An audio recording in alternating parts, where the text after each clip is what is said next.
like to highlight the commitment of our guest speakers. So you're really keen to teach our junior colleagues, and I'm delighted myself to be one member of this team. So just to highlight what happened tonight, it was very stressful for Dr. Algendy, very stressful for Dr. Amr Safwat to be with us tonight, because Dr. Amr Safwat, his presentation was on his computer, which is like completely gone tonight, 2 hours before the session, and he went outside to purchase a new computer just to be able to be with us tonight.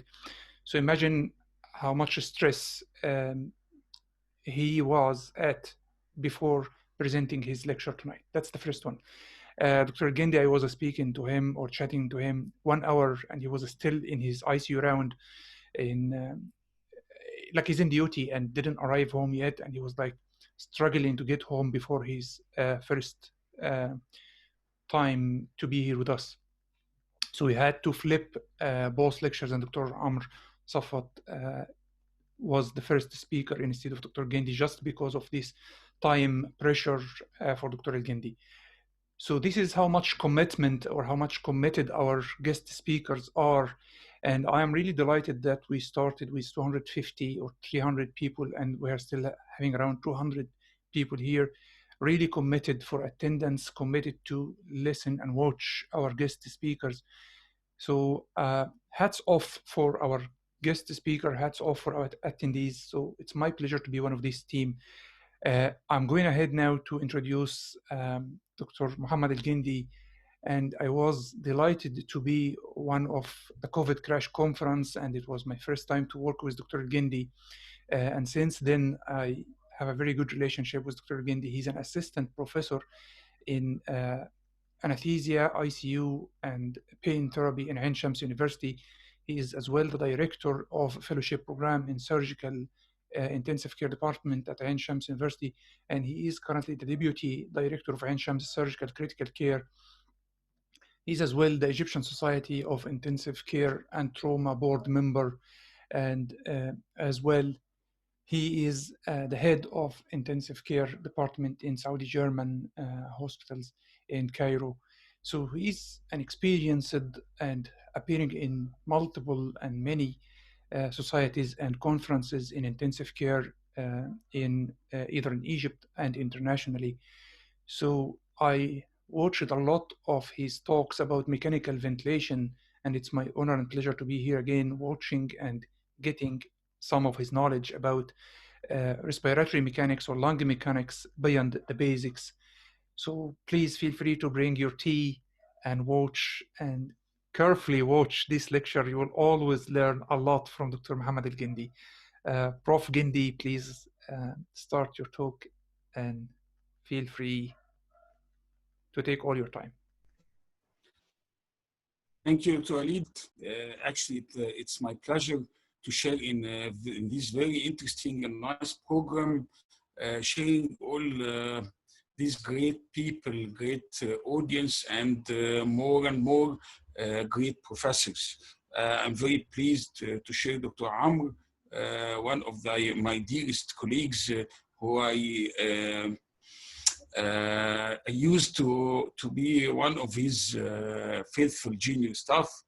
Dr. Ashraf, one of my great teachers in critical care medicine, and lastly but not least, my dear friend, Dr. Walid. I think I'm sharing Dr. Hazem and Dr. Ahmed Madi, our dear colleagues and dear professors who are, I totally agree that this is one of the finest panelists I shared across the previous time. So this is a new issue about old issue, which is the respiratory mechanics on mechanical ventilation. I think we have a lot of debate about studying the respiratory mechanics nowadays, especially in the presence of this COVID era, having a lot to debate during mechanical ventilation of the patients with the COVID.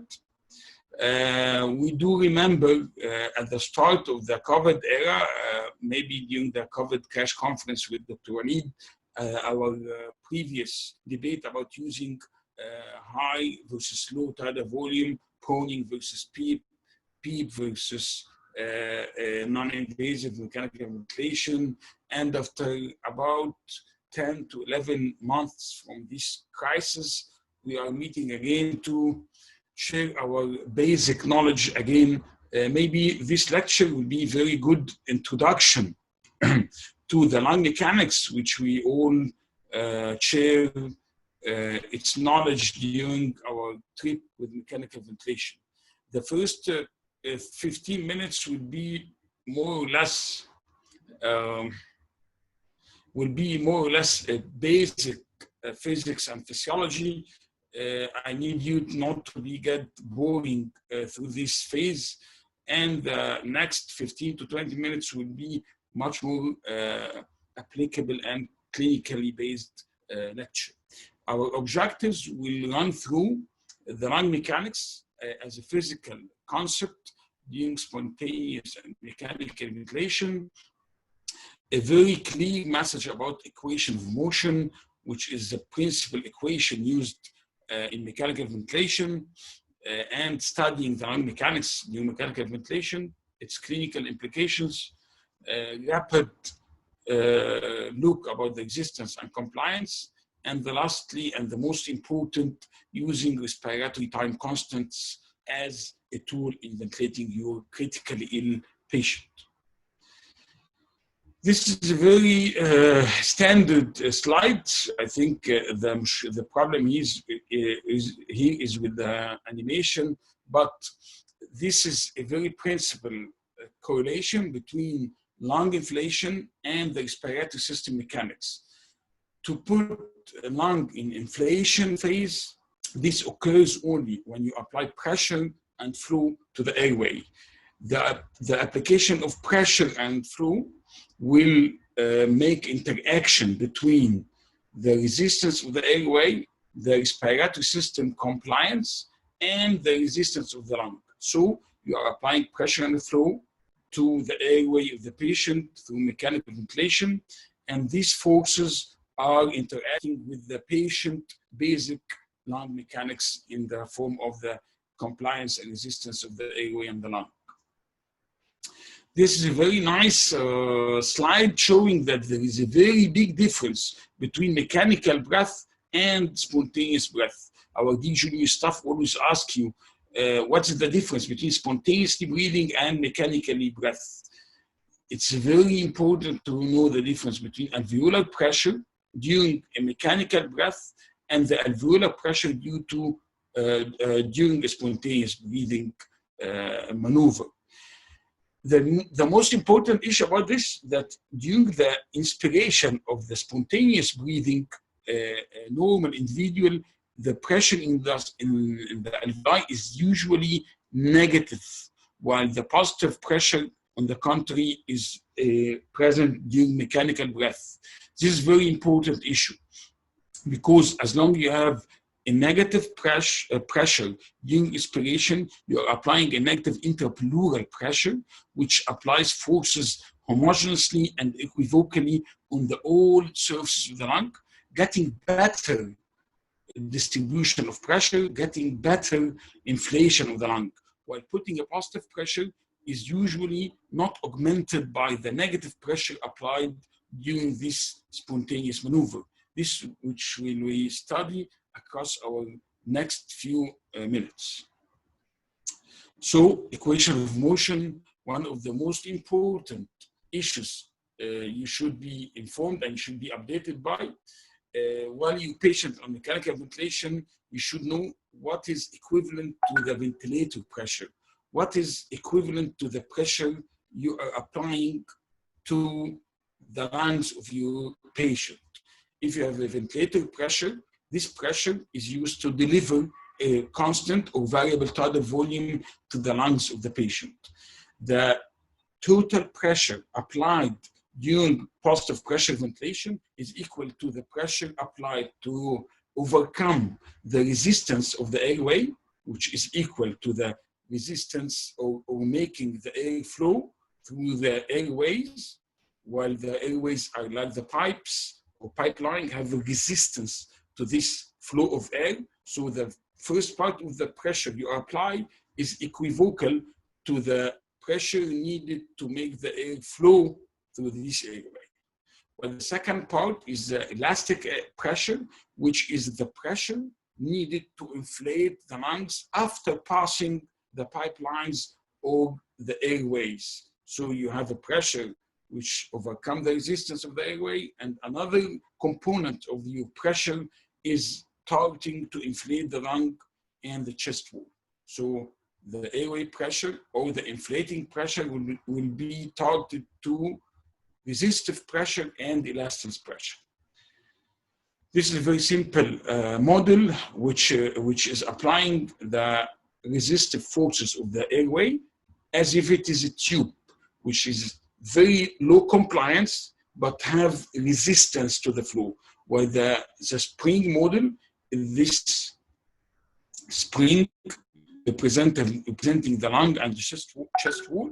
So if you are applying the pressure, part of the pressure will overcome the resistance of the tube, which is the first pipeline, and the other will be applied to the lungs and chest wall, which will behave like a spring with a good compliance, inflating and deflating with a very stretchable criteria. So back to physics of the respiratory system. If this tube is the airway and this balloon is the lung, so at the end of expiration and before starting expiration, you have, as we all know, pressure in the end of expiration, what's called positive end expiratory pressure or baseline pressure is still present in the lung at the end of expiration, and the tubing system or the tracheobronchial tree is behaving with just resistance. So when you apply flow through this tube having resistance, the air will pass from point A down here to point B down there with a constant flow or variable flow and pushing the air against the resistance of having a tube which is non-compliant. The next step, then the air will move from the end of the terminal airway with the bronchi to inflate this alveolar component by applying a tidal volume through a compliant alveolar tree or alveolar system. So the inflation pressure in this moment will be equal to the flow through the tubing of the airway times the resistance, as the equation of motion I just mentioned, plus the tidal volume needed to inflate the alveoli divided by the compliance of this alveolar system. So the inflation pressure will be the summation of both plus having a baseline pressure which is equal to PEEP in mechanical ventilation patient. So let's jump to conclusion about this. If your flow at any time is equal to 0, so the airway pressure at the end of this tube will be equal to 0 times resistance plus tidal volume over compliance plus PEEP. So the equation of motion will be here that you are you have equivalent pressure inside the airway, which is equivalent to the pressure inside the alveoli, what we call the alveolar pressure. At the flow of 0, the airway pressure will be equal to the alveolar pressure, equal to the distending alveolar pressure or inflating pressure. What does this mean, or supposed to mean? That if you stop the flow at any time, at the end of inspiration, you put your machine into plateau or inspiratory pause or inspiratory plateau. So this will make flow is equal to 0. So you abolish the resistance of the airway, you abolish the resistance of the bronchospasm, you abolish the resistance of the hyperactive airway to measure the pressure inside the alveoli. So at this moment, the airway pressure is equivocal or equivalent to the alveolar pressure which would depend on the tidal volume applied to the alveolar compartment and inversely proportional to the compliance. So we can conclude by physical equation of motion that if your compliance is low, your pressure will be high, and if you the compliance of the lung is high, so the pressure will be low. And this makes sense. In cases of ARDS with low compliance, you have a high alveolar pressure or high airway pressure, while if you have a high compliance, like a patient of emphysema, you have a very hyperinflated alveolar compartment, which is too much compliant. So the compliance is high.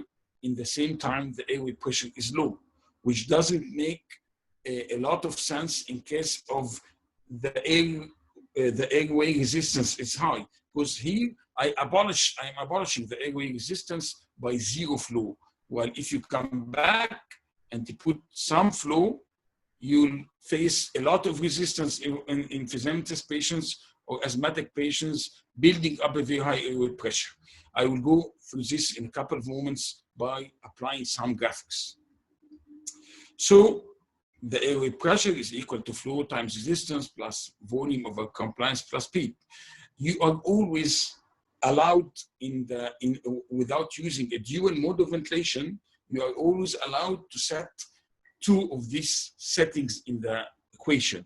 You can apply pressure and flow, but you cannot control the resistance, volume, or compliance. You can apply volume and flow, but you cannot control the resistance, compliance, or the airway pressure. So keep in your mind always that applying the pressure doesn't make any sense to have a constant volume, or applying a constant volume and flow doesn't apply to having a constant pressure. So this is the idea about having a constant flow, a volume controlled modes, and a constant pressure, pressure controlled modes with a variable in the other component. And this variability comes from the variability of the resistance and compliance of the respiratory system, which play a key balance between the resistance, compliance, volume, flow, and airway pressure, as we are just discussing now. So it's very simple that flow is equal to volume per time. So if you have a constant time and constant volume, you have a constant flow. If you have a variable volume or variable time, you never reach a constant flow. So not making things more difficult, we need to put some applications. The first will be the signals of respiratory mechanics. And I'm sorry for our time clock, which is raising an issue about time. So the signals of respiratory mechanics are three main signals: the pressure, flow, and tidal volume. Pressure, flow, and tidal volume are the three fixed variables you are using while you are setting your ventilator. The first graph shows us very classical pressure time curve showing the inspiratory pressure rise, the peak inspiratory pressure, plateau pressure, expiration, and end of expiration, and the rest of the pressure is a PEEP. This is inspiratory time, as I show, and this is expiratory time, and this is a pressure mode. What about the airway pressure curve in a volume mode? You can see the same wave, but with a variable pressure, because if you have a volume control mode, you have a constant volume, so you have variable pressure. But in this graph, you have a pressure control mode, so you have a constant pressure during inspiration with a variable volume. The last will be the spontaneous breathing that we mentioned in the first slide. It is a negative pressure during inspiration and maybe a positive pressure during expiration. So what about the pressure mode, the flow waveforms? Again, the other signal, this is the flow against time. This is the inspiratory flow, which is, as you see, is variable flow during inspiration and a constant variable flow again during expiration. Take in consideration that there is a very fixed rule saying that the expiratory phase of breathing will be the same in the volume controlled and pressure controlled modes, as the expiratory phase is always passive. So you can never control it by changing volume or pressure. It's a passive phase. It depends on the patient compliance and resistance, not on you setting during inspiratory phase. So this is a decelerating flow pattern of the pressure mode. This is a constant flow pattern in the volume control mode, because again, you have a constant volume because you are having a constant flow across a constant time. But in this waveform, you have a variable pressure because variable flow, I'm sorry, because you are having a constant pressure with a variable flow. And lastly, the volume waveform during pressure and volume mode, it's having an inspiratory limb and expiratory limb.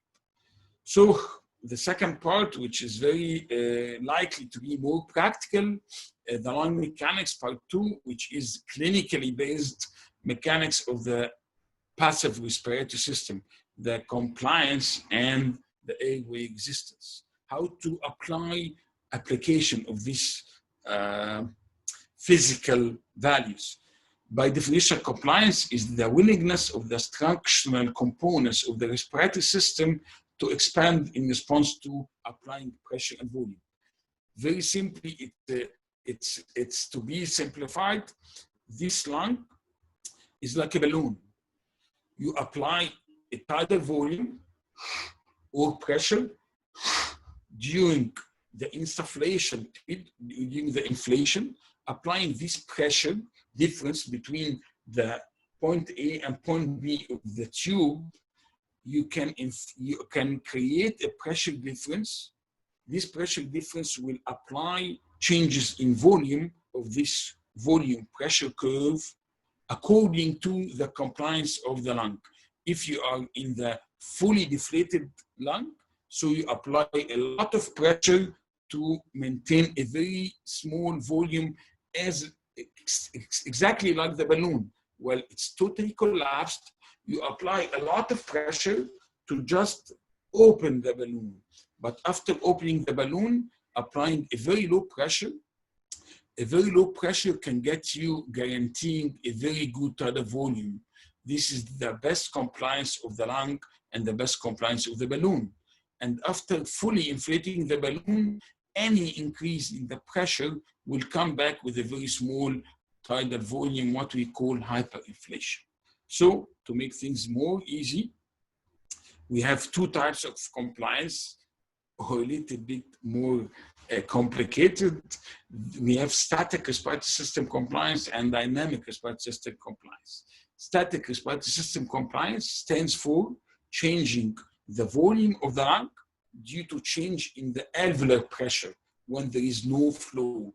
You can measure that change in the volume of the lung in accordance with the change in the alveolar pressure while stopping the flow. And this is very difficult to apply, except you are putting no flow, but to our bad luck, it usually needs your lung to be totally or near totally deflated. So static compliance is difficult to be applied because you need an inflating syringe technique to apply very small volume with no flow technique during the plateau phase, so you can correlate the very small volume changes by research lab syringe and apply this to change in the airway in the alveolar pressure during the no plateau. But to make things easier in this stage, we use always the difference between the alveolar pressure as a plateau pressure minus the peak pressure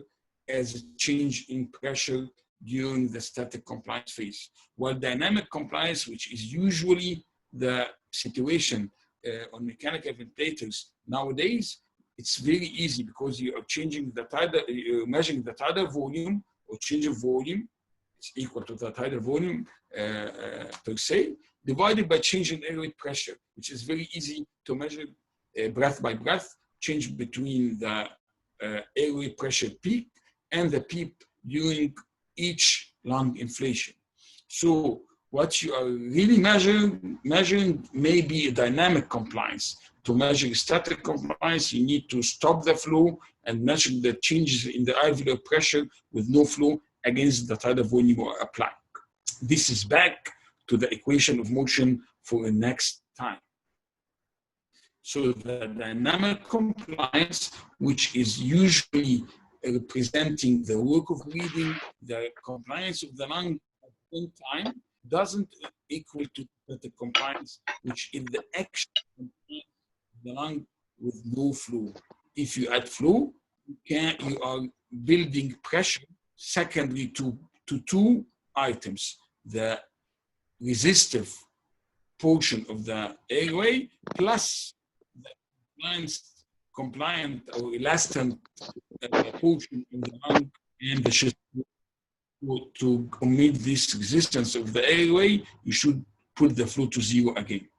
So this is a very simple pressure volume loop of a static pressure volume loop. This is inspiratory flow, and this is expiratory flow.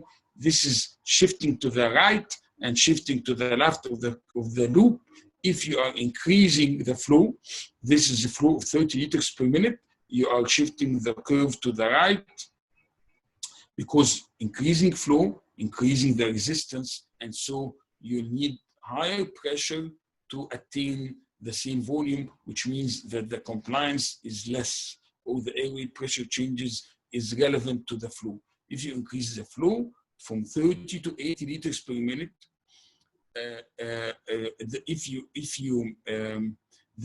increasing the flow at this moment from 30 to 80, so the curve will move again to the right side with a decrease of the compliance of your system, because flow will generate resistance during this phase. Another way you can measure, if you don't have in your system any software which can to measure the respiratory system compliance, you simply take the tidal volume divided by the plateau minus PEEP, and this will give you a very nice idea about the static respiratory system compliance. Well, if you divide the peak pressure minus the PEEP, you'll get a very good idea about the dynamic compliance. So if you are on spontaneous ventilation, the plateau pressure will be replaced, minus the PEEP will be replaced by changes in the esophageal pressure, which is equivalent to the changes in the pleural pressure. Okay, so what's the application? Application simply means that if you put your pressure time curve and you see the peak pressure, this peak pressure is usually a summation of the flow, this is the phase of flow, plus the plateau or the compliance phase. So the difference between the plateau and the peak, this is the peak airway pressure, and this is the plateau of the no flow phase. The difference between the peak and plateau stands for the resistance. While as much as the plateau is getting higher, this means that the compliance is low. While as much as the peak is getting higher, this means that this resistance is getting high.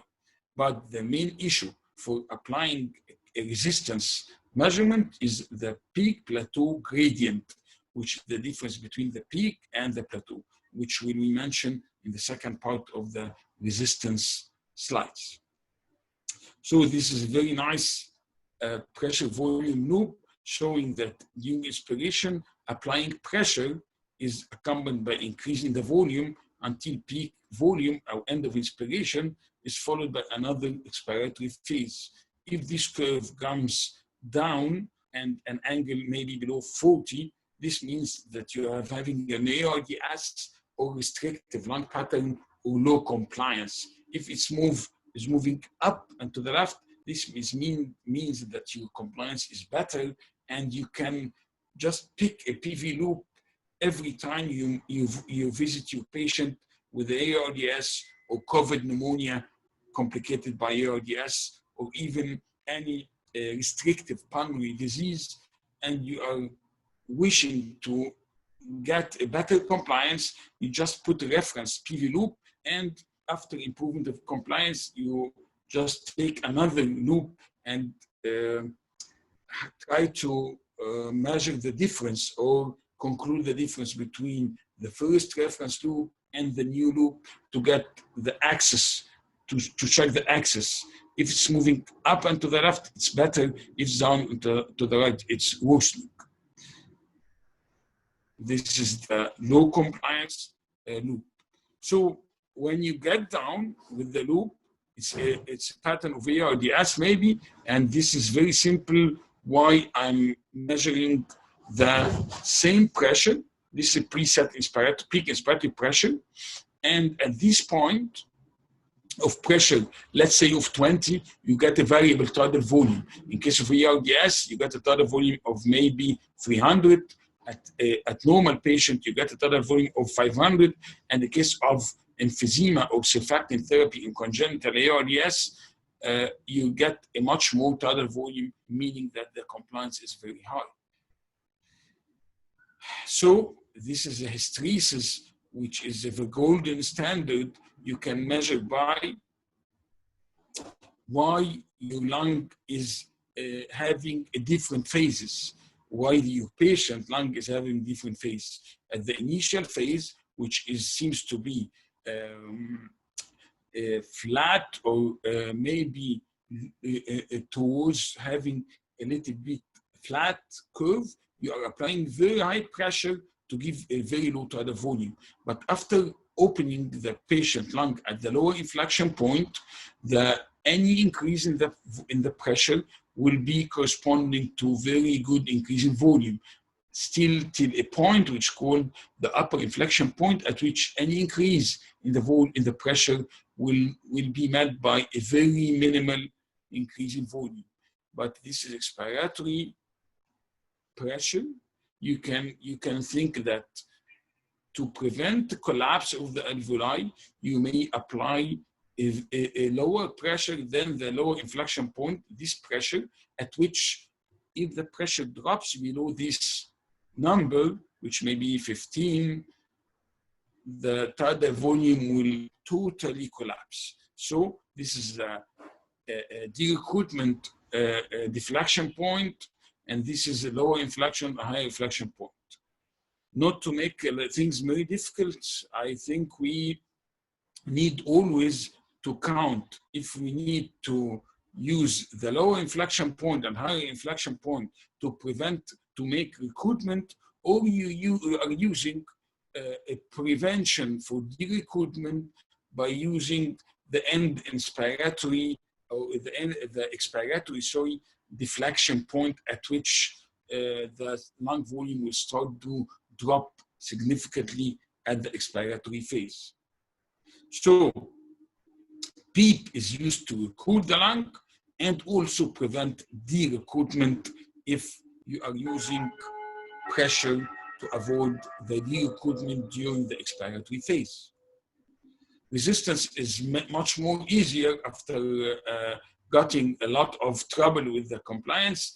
I need a couple of minutes to show you that there is an equation of flow, which is very simple, correlating between the resistance to the gas flow caused by an airway is even natural or either natural or artificial. So the airway resistance depends on if it's laminar flow, it will depend initially and most importantly on the radius of your airway. So if you are putting a tube of 8, it's better than 7 because the resistance is inversely proportional to radius to the power 4. So increasing the radius to the double, decreasing the resistance maybe 16 times. Also the flow, as we have mentioned before, increasing the flow will increasing the resistance due to the law of friction of gas between the tube wall. Increasing the length of the airway will lead to increased resistance and lastly the viscosity. So these are the 4 main factors affecting the resistance of your airway or your patient airway. So if you have a laminar flow, this is the equation of laminar flow. I think we are running out of time, so I need to be a little bit hurrying up. What about measuring the resistance? You will faced always by a very tricky questions.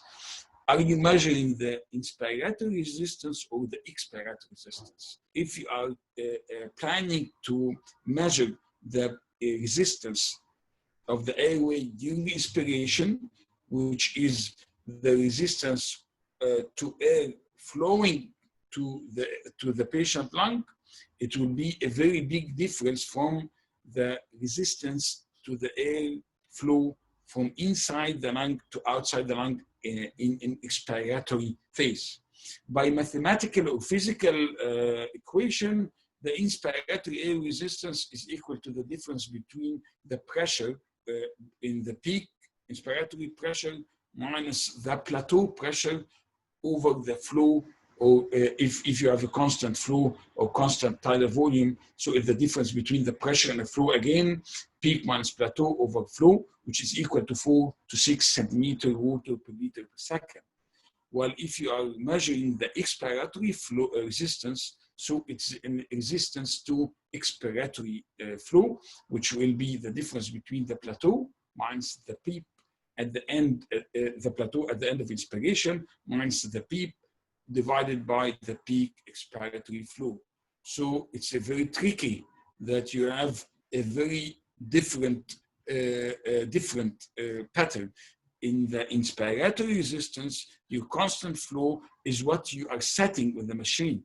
But in the expiratory flow, it's the flow passively due to the resistance of your airway. So there is a very comparative difference between a constant flow from the machine in the inspiration, while a passive flow of gas according to the bronchospasm, according to tracheal stricture, according to stridor or airway trauma, giving a big or a very high value of resistance to be applied to flow. So a very simple way, a waveform analysis for resistance, the difference between the peak and plateau is normally less than maybe 5 to 10 centimeters. But if the peak plateau gradient is getting more and more gapped, and you have a very high peak pressure, while plateau pressure is still constantly normal, so you don't have a problem with the compliance. You have a problem with the airway resistance. So the plateau, the peak pressure is rising very sharply with the flow of gases toward the lung, while when you stop the flow, you are dramatically improving the pressures in the respiratory system and getting a very normal plateau pressure. This means that if you are using a very high flow to maintain your tidal volume in a bronchospasm, you don't have a problem with the barotrauma, because this high airway pressure is not applied to the alveoli. But if the application of a very high flow to reach a tidal volume in non-compliant lung, so you are faced by very high plateau pressure with a very high peak pressure, like if this is getting up here. So if the plateau and peak are high, you are facing a trouble with the barotrauma of the patient lungs. A very nice slide about air trapping or auto-PEEP. It's a very clinical implication, very good clinical implication to the resistance problem. During expiration, the flow is very nice. During expiration, the flow starts back from the lungs to the ventilator, with the end of expiration having no flow, zero flow at this point, because the flow is in the y-axis and the time in the x-axis. So at the end of expiration, flow should come to zero. This is normal lung. in the case of having a patient with bronchospasm, will be faced by a big issue that the time of expiration is not enough to get rid of the whole volume inside the lung of the patient. So at the end of expiration, you still have a gas flow inside the inside the lung, sorry. So at the end of expiration, you have a lot of volume inside the lung of the patient. So this is air trapping, or what we call O2 PEEP. So that when the expiratory flow doesn't return to the baseline, and the other inspiratory cycle will start while still there is air inside the lung. This is all air trapping.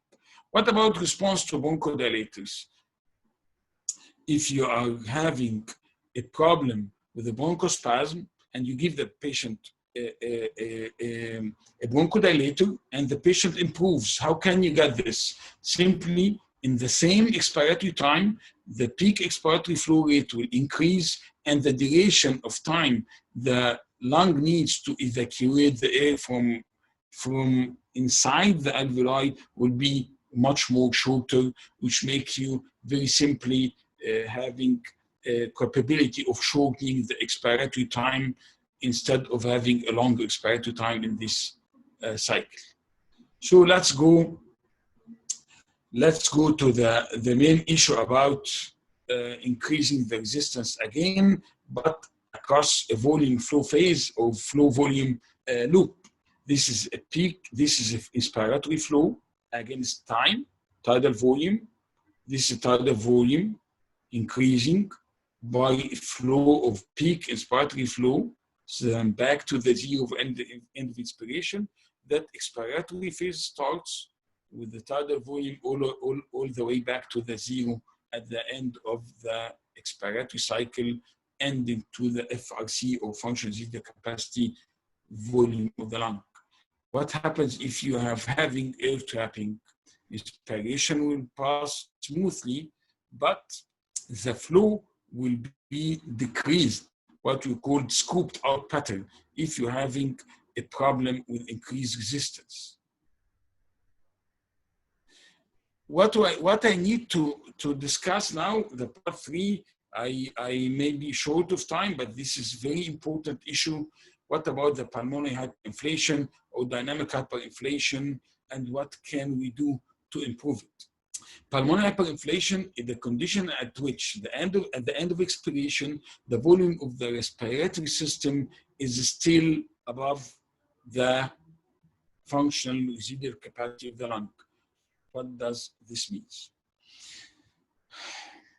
You have two types of hyperinflation.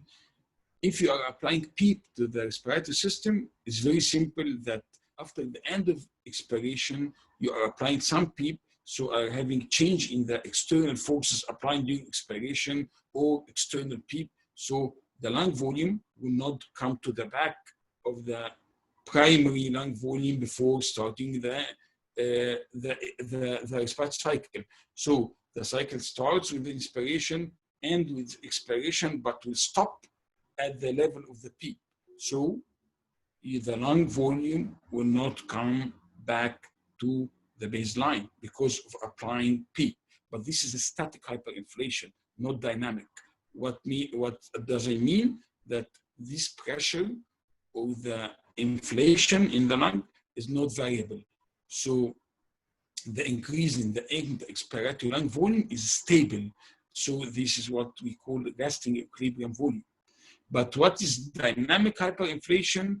In other words, it's an imbalance between the time of expiratory time, you have expiratory time, and you're having an emptying rate of the respiratory system. So you are getting rid of the air inside the patient's lung by a special rate, and you have a definite time, like men going to the station, and you have time to go to the train. So you have a rate of movement to go to the train, and you have a time expectation. If the rate is not enough to go to step inside the train will pass. What's happened in this case? That if you have the lung compliance or the resistance of the airway not enough to get rid of the tidal volume in the set expiratory time, air will be trapped, and this will end in dynamic hyperinflation, air trapping, autopeep, and a big issue. So when, in other words, a new inspiration will start before full expiration. Again, the same example, your expiratory time is not enough in correlation to the rate of emptying of the lung. This means, or jumping with us to a very, very important issue. This is the pressure volume loop, normal without air trapping. This is the inspiration, tidal volume and flow, and this is the expiration normally. If there is insufficient time to get rid of air from the lung, it will be, the curve will be like that, or the loop will be like that. During the expiratory phase, there is still flow. During the end of expiration, in the expiratory limb.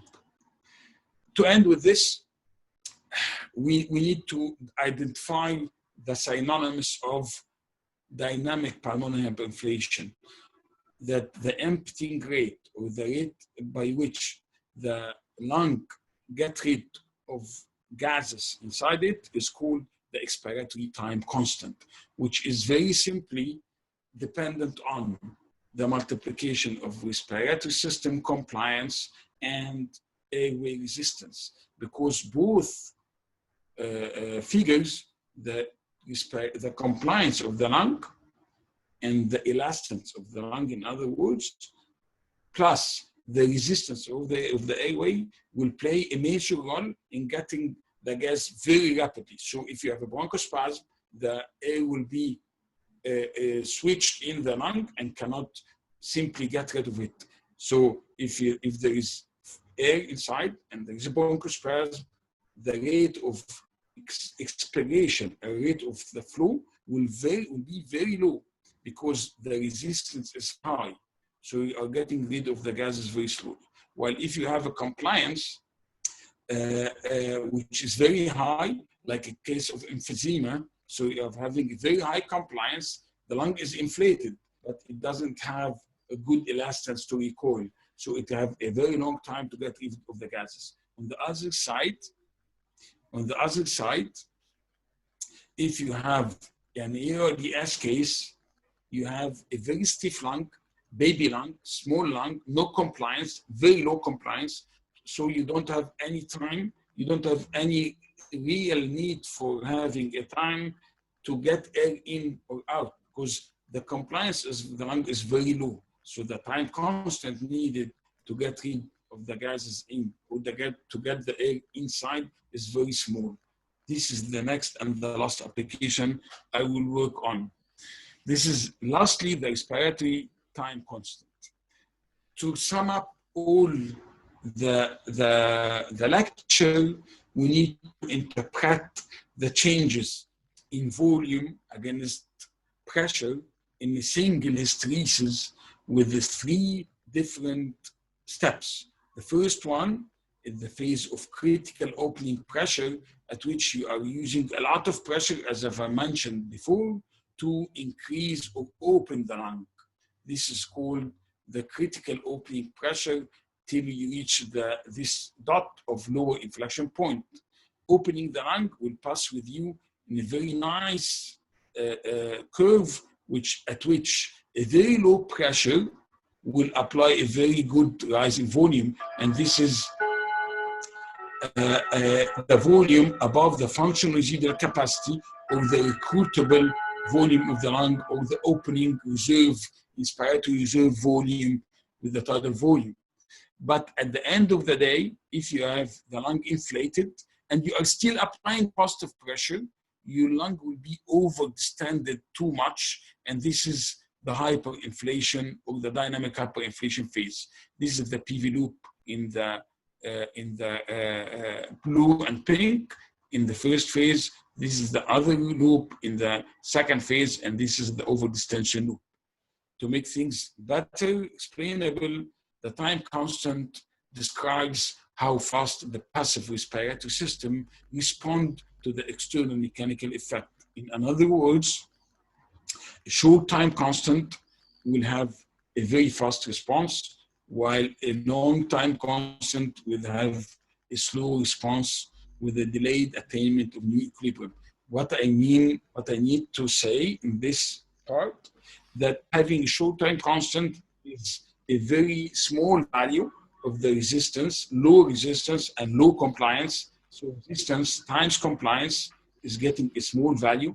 Means that if you have small low compliance or low resistance, you don't have to take a good time to inflate the lung in the expiration, or a good time, long time to deflate the lung during expiration. Well, if you're having a very high compliance or a very high resistance, you need a very long time to get air inside the lung, or a very long time to get rid of air outside of the lung. This is a very simple equation to manage your patient simply, not only on basis of tidal volume and respiratory rate. To end by this very nice couple of slides, you have to make sure that if you can measure the time constant, which is equal to the resistance of the airway times the compliance of the lung system, so this is equal to one time constant in seconds. One time constant in seconds will be responsible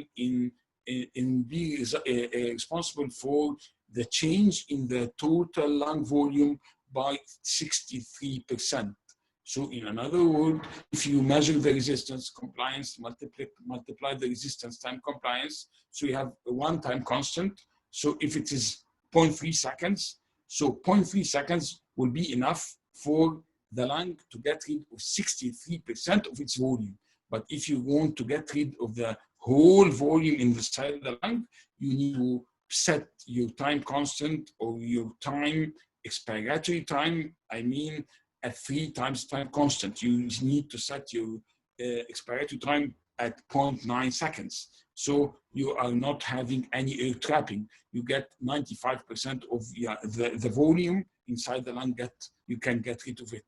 This depends on the time constant measured by the respiratory system compliance and airway resistance. To change this to a very simple, meaningful words, in case of ARDS, you have a low resistance and very low compliance, so you are having a low time constant.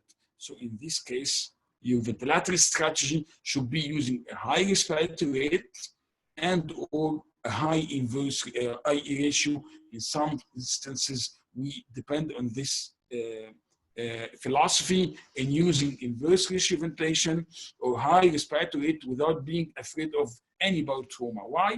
Because you are having very low compliance and very usually low resistance, so you don't need any time to get air in or out of the lung. You can use a very high rate, maybe inverse ratio ventilation, and in the same time, a very low tidal volume to capacitate the lung.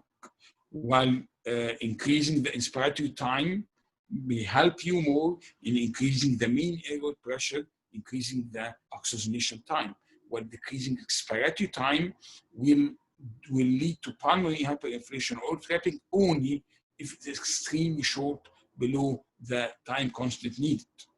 On the other hand, the bronchial asthma and emphysematous patient are having a long time constant because they are having a very high airway resistance. But in the emphysematous patient, you have also increased compliance. So in case of emphysema with the bronchospasm, this is a very difficult situation because you're having high resistance, high compliance, so your time constant is very long, so you need to give the patient a very long time to get rid of air inside the lungs. Why I'm saying these words in terms of expiratory all the time? Because the expiratory phase is the passive phase, so you cannot control it. But the inspiratory phase, you can control by increasing the flow to the max, decreasing the inspiratory time, giving a short time and high flow with the high resistance, so you can get air inside. But to get air outside of the lung, you have an asthmatic case or emphysematous case, one with increased resistance and the other increased compliance. If you measure the time constant, which is the time needed to get rid of the air trapped inside you in the patient lung, you'll have a high resistance, high compliance, a long time constant, which definitely, if you're not increasing the expiratory time, you'll lose your patient by barotrauma. By this, I think we should set in case of bronchial asthma the expiratory rate below the normal to prolong the expiratory time and prolong also the expiratory time. With the low rate, same IA issue, such given pressure can increase tidal volume and decrease the hyperinflation or the auto-PEEP or trapping. The longer the time constant, the lower the optimum respiratory rate. So maybe this can be solved by the new technology of closed loop ventilation. Maybe using adaptive support ventilation helps a little bit, but you'll never lose your eyes on your patients and your integrity while controlling your patient during his episode of respiratory failure. By this, I am very grateful to you joining me, and I'm very grateful if somebody is still awake to end the session with me. Thank you. Very good, perfect, Dr. Algendy, as usual. And I wouldn't close your slides. I think we'll need the slides in answering the questions. So if you allow me, this was fantastic, putting the foundations of mechanical ventilation so clear. And I think understanding lung mechanics is a cornerstone. If you don't understand the lung mechanics and the difference between resistance, compliance, and that foundations, you cannot go and interpret that into clinical practice. So I'm taking that again to the last 2 or 3 slides in the clinical practice. I will categorize the patient into 3 patients: severe asthma or a patient with an asthma and coming to either operating theaters for a surgery or coming to ICU for mechanical ventilation for pneumonia or anything. But the main pathology is airway resistance problem. And the second patient is a patient who has a COPD with emphysematous bully with a very high compliance. And the third one is a patient who is coming with pneumonia and ARDS with a very low compliance. How to behave practically with this patient in the term of which mode of mechanical ventilation. Look, we know the difference now between the flow curves, either if I'm following the volume or the pressure control. This is the main 2 modes we have, either volume or control. Forget about the SIMV or assisted control, but we are talking now pressure versus volume. So how you're gonna select what you're gonna monitor, or you keep an eye on monitoring? This is the tricky questions if I'm coming to the practical session. In different terms, if we still have any anesthetic colleagues monitoring us in this session or watching us, I have the same asthma patients, same COPD with emphysema and very high compliance, and a patient who is coming with a normal lung, but he's coming for a laparoscopy, and they are insufflating his abdomen with a huge amount of gas, decreasing his chest compliance, or he's being prone for a spine surgery with decrease of chest wall and lung compliance because of this abnormal position or posture. Which mode should I select? Volume controlled or pressure controlled? How should I monitor in the term of airway pressures? How should I behave in the term of changing my mode or mechanics of ventilation depending on this lecture of foundation? I'm asking you to put all the lectures, all what you said in this 50 slides in a nutshell, to be like practical as much as we can for our junior colleagues. And thanks in advance. Thank you, Dr. Walid.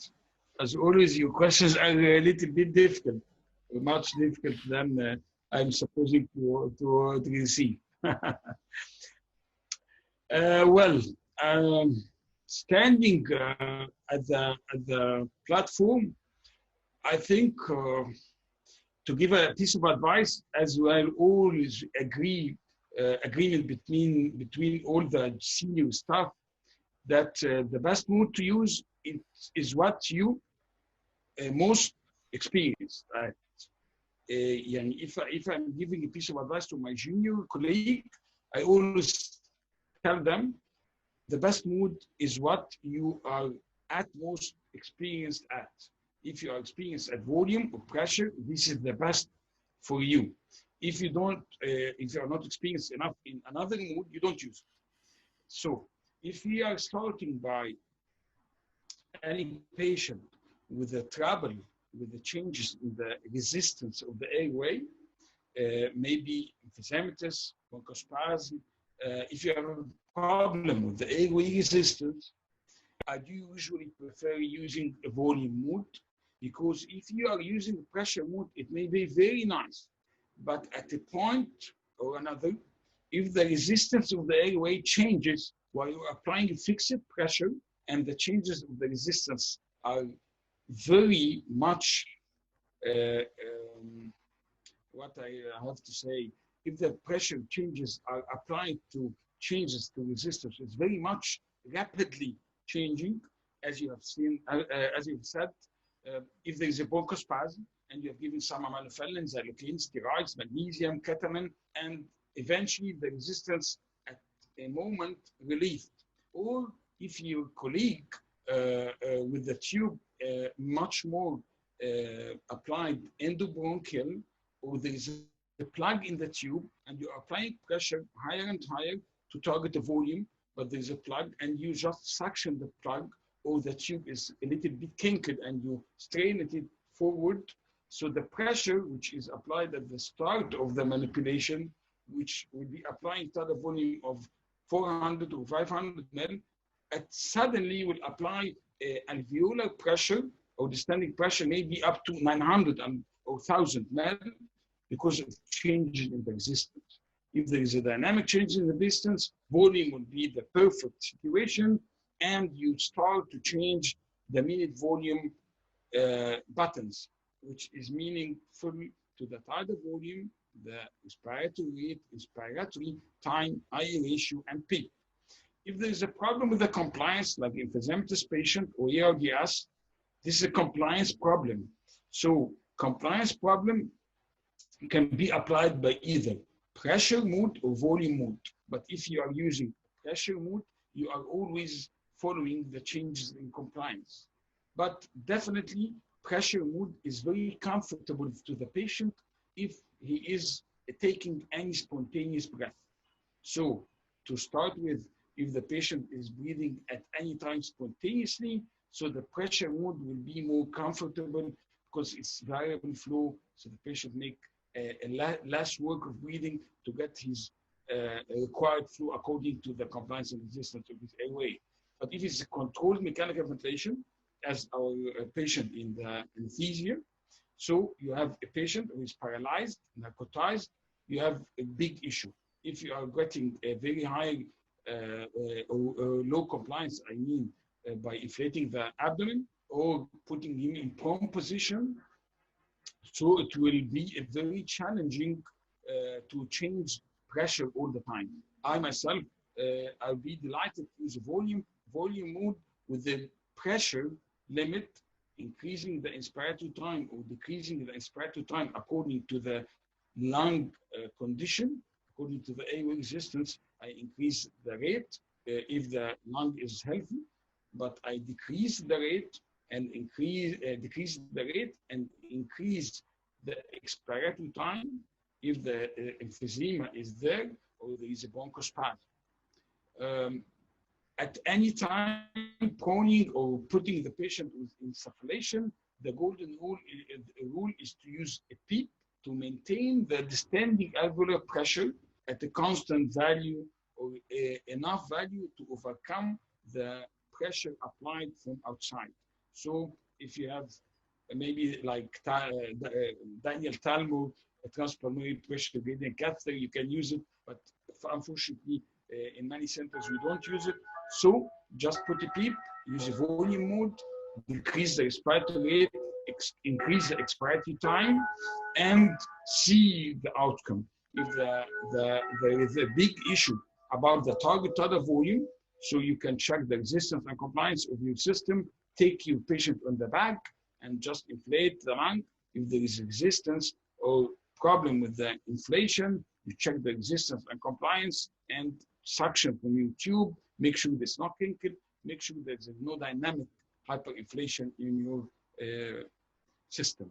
But definitely volume modes with the pressure limit, lowest respiratory rate needed, a target needed volume in the concept. You use a target needed volume of 100 ml per kg per minute. So an 80 kilogram case may need an 8 liters per minute of needed volume. You can increase the volume and decrease the rate to target the 8 liters, or on the other side, if you're having ARDS, you can decrease the volume and increase the rate and check your lung mechanics. I hope this finds you a little bit answering some of the debate, but it will not finish at any time. It's a question of all time. Fantastic. So I'm delighted that you mentioned the transpulmonary pressure, because that was my second question, but I believe my answer came in the way, because the transpulmonary pressure, again, is like a dilemma. We don't know what is the proper PEEP and what is the end point of what is optimum PEEP and how to set a transpulmonary pressure catheter. So you answered that included in your answer, so I'm not going to repeat myself here. So I think Dr. Ahmed Madi, he is our guest speaker as well in this conference and this course. So Dr. Ahmed Madi, please go ahead and ask your question. Dr. Algendy is here to answer all our questions. I think it's enough for him, your question, Walid. You allow him to repeat all the lectures back again for the modes of mechanical ventilation with different lung compliance and resistance. I give already our guests the permission to leave, if I can give the permission. Great. Well. Thank you so much. Always I like actually Mohamed Mohamed, mashallah, is one excellent in mechanical ventilation, and he looks like not only the physician, the biomedical. He's understanding the physics and the everything behind, even inside the ventilator. He knows everything well. It is a chance actually to, if you ever mind, it is a chance. I liked your experience, to Mohammed. We talk about lung protective strategy many times, and the safest plateau pressure, the safest driving pressure, the safest compliance, and this is pressures, which is inside the alveolar pressure. And you just mentioned now, as Walid also mentioned, about transpulmonary pressure, but you are focusing on the PEEP.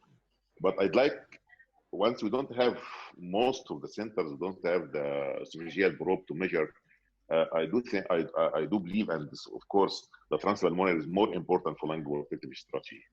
But to somewhat, in your clinical experience, how would you adjust the plateau for the patient to have higher pleural pressure, like obese patient, like high intra-abdominal pressure patients? And usually the RT asking, Doctor, the plateau pressure is coming to be 32, 33, 34, something like this.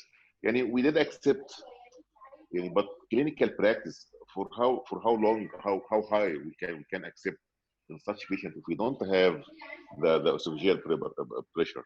You have limits for that, and reaching to the 40, for example, in some cases, or we still how we control it in clinical practice? Do you have something like that?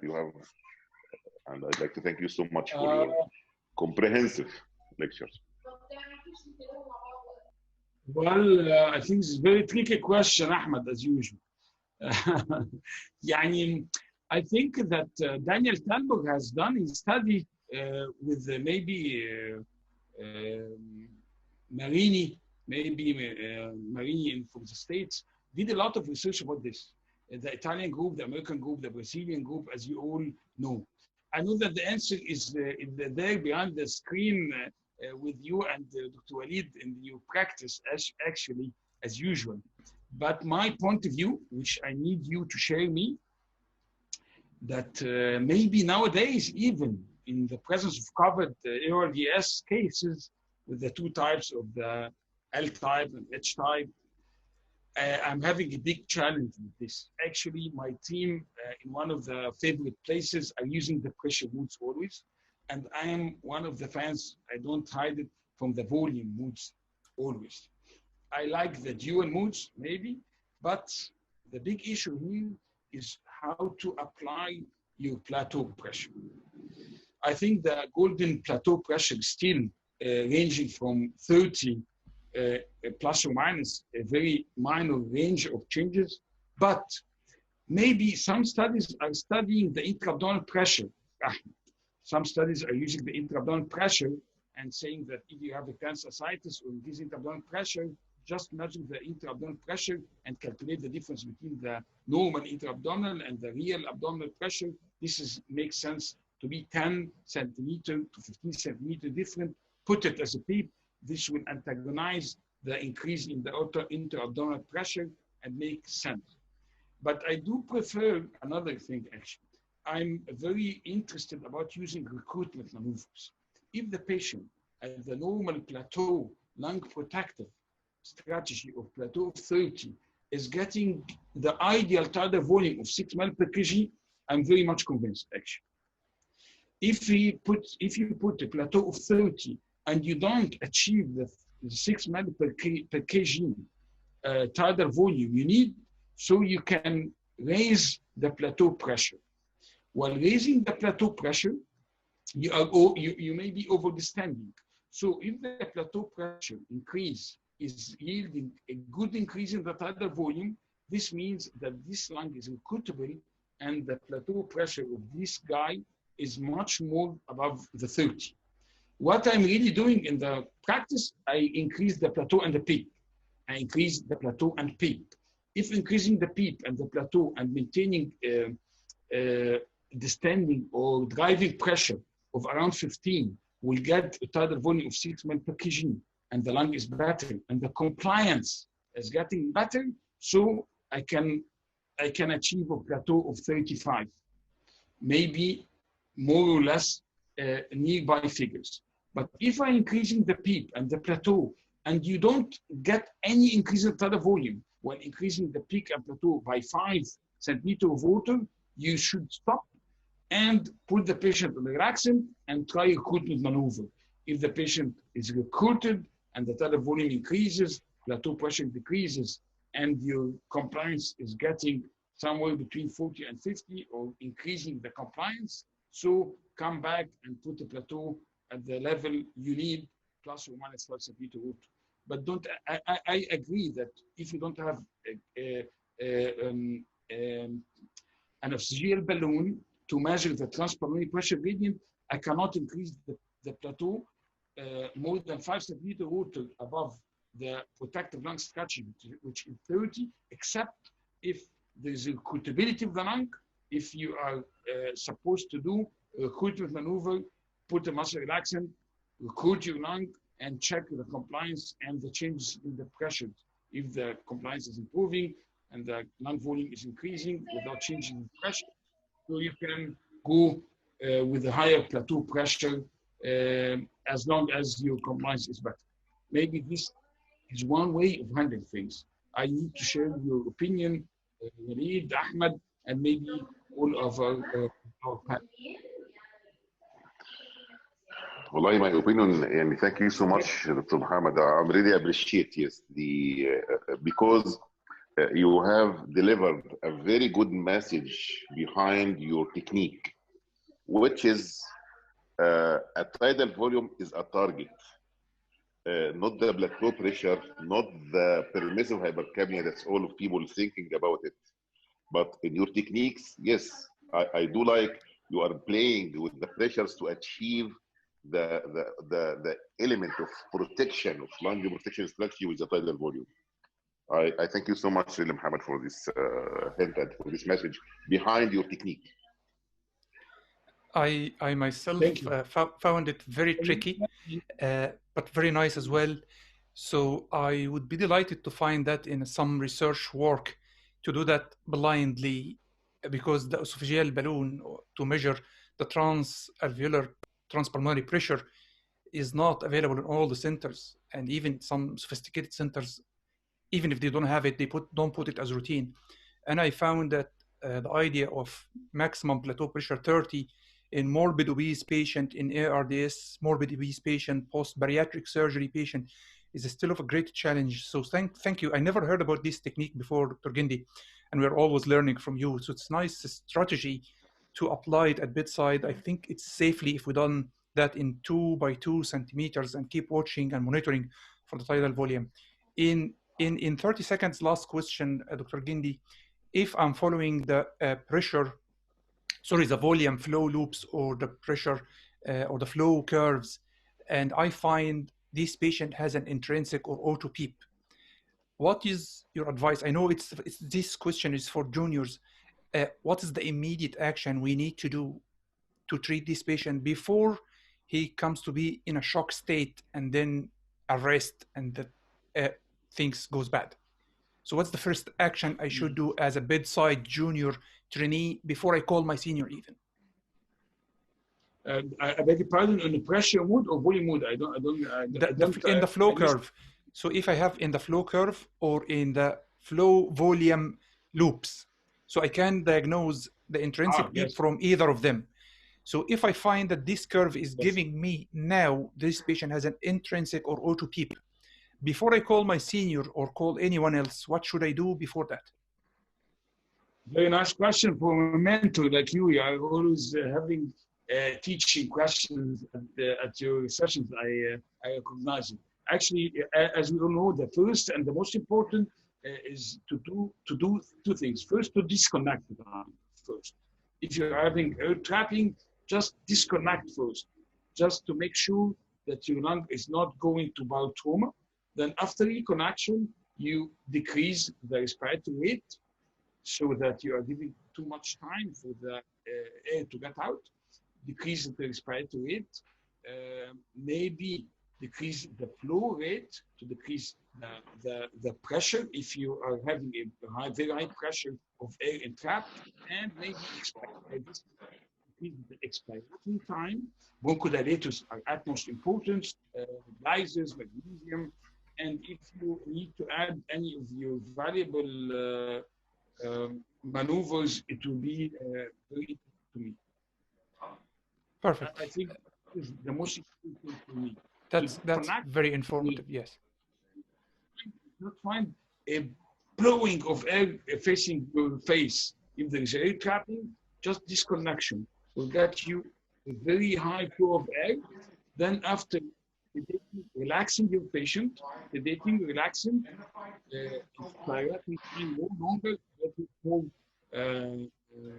less respiratory rate, and relaxing, sedating, the patient will not be tachypnic anymore, will not trigger the machine, because when the patient is triggering the machine a lot, respiratory time is very short, and if there is a bronchospasm, you should move it. If there is a block, you should elicit it. If there is a kink, you should move it. If the tube is inside, you get outside. So use your stethoscope, disconnect your connection, and put your bag, your machine back, your back after auscultating your patient for the right side, left side, taking care that you don't have endobronchial tube or pneumothorax or any mechanical. Fantastic. Thanks so much, Dr. Mohamed. If I want to add anything to that one, if your patient is a COVID positive, when you're disconnecting your mechanical ventilation, please disconnect while your filter is attached to the patient. Protect yourself first. So if your filter is just juxta tube or just near to the patient, leave the filter connected to the tube and disconnect after the filter or before the filter. So you leave your filter connected to the patient to release and protect yourself from the COVID-19 virus. And if your filters are attached to the ventilator side on the inspiratory and expiratory limbs, you disconnect again with the filter attached to the expiratory limb. So disconnect your filter from the machine, keeping the filter attached to the expiratory limb of the patient. Again, protect yourself from the virus. If this is a COVID-19 patient or suspected to be, we hit 2 hours with this session. So I'm really sorry for Dr. Amr Hashim. I think we lost our 25% of our attendees so far. So I'm keeping an eye on our attendees. I know that Dr. Amr Hashim always has very nice, comprehensive questions. So my sincere apologies, Dr. Amr, if we cannot no, it's take all it. right. It's all right. I'm really sorry for that. I would like to thank Professor Algendy, and maybe later we can join another conversation. Thank you so much. Please accept my apology. Dr. Algendy, I cannot appreciate your effort tonight enough, and Dr. Amr Hani Safat as well. I'm delighted for this session. It's an ICU 100% excellent topics for juniors and seniors, and I wish to see you attending our next sessions. So again, see you next week, Saturday, 9 p.m. as usual. Hopefully safe, everyone. Thanks very much for your all efforts here, particularly who's attending from outside Egypt and spending long time watching us after 12 midnight in Saudi Arabia and United Arab Emirates. My full appreciation for the efforts here. Thanks a million, and see you next week. Thank you.